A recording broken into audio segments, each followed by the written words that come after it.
passe là, monsieur. On croise à mon nègre là, qu'on femme, man. Boule femme. Qui côté de là, monsieur? Devant là, man. Devant là, où tu? Oui, devant la boule femme, man. Même déjà, quand on a Laissez. La gueule là. Vous voyez le Chili, Kounia? Ça, j'aime pas apprécier. Ça, vous en avez apprécié Vous ça? pouvez prochaine market Kounia, non, ici. Ça fait ça. Et semble, oui. Et ça, on le dit là. On le dit là, la casse, ça va faire. On idée. Là, les market là, là, allez. Faut dire, venez. Et pas étranger.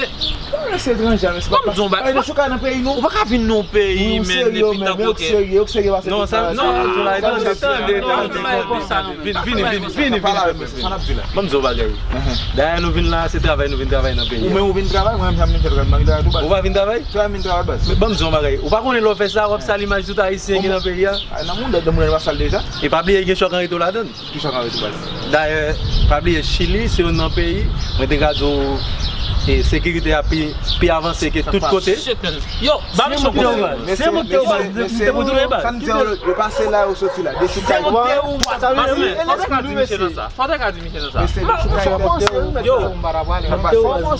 Ça passe. Si vous pensez à faire un bagage comme ça, moral de une femme. Blague dans les vestiaires.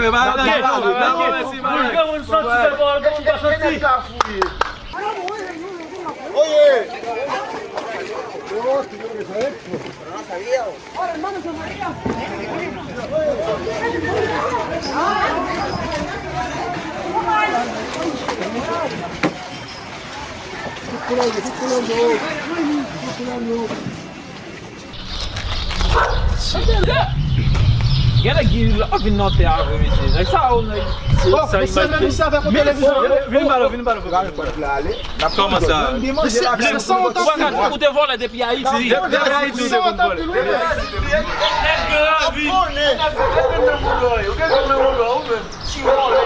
Et par contre ça ne passe moi-même pas arrêter là non parce que monsieur devant la télévision là, monsieur devant la télévision là, nous pas connaître si policier pas pour dans domicile là. Et si vous laissez passer la journée là, je suis pas il a dit nous. Nous devons la détailler. Non, je non. Bon, suyo, va.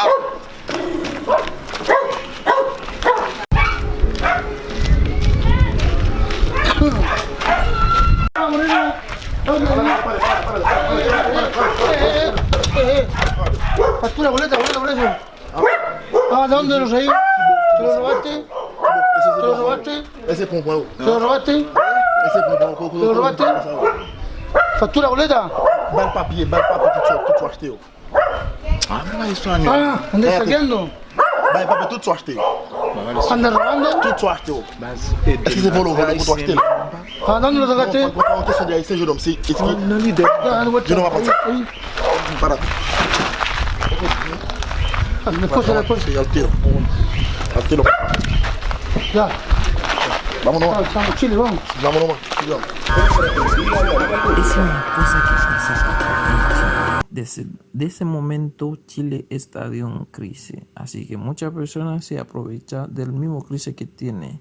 Y fui en el supermercado, saqueo, haciendo compras, pero no se me paga ni uno.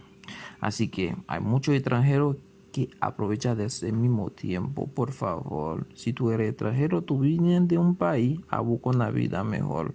No tengo que hacer igual como los chilenos, porque los chilenos saben tus derechos, saben por qué estás peleando. Por favor, ese video nosotros lo hacemos para dar un ejemplo. Ahí tiene un haitiano. Cuando los chilenos fueron al saqueo, ese haitiano mismo fue en el saqueo, igual como los chilenos. Así que la policía encontraron, ahí sí, le deportaron. Por favor, como cuando tú eres extranjero, tú tienes una forma de tratar. No tengo que hacer igual como los chilenos, porque los chilenos están en propio país. Por favor, si te gusta este video, ándate en el canal de YouTube de nosotros, dale un like y comenta y suscríbete a nosotros, al canal de nosotros. Muchas gracias.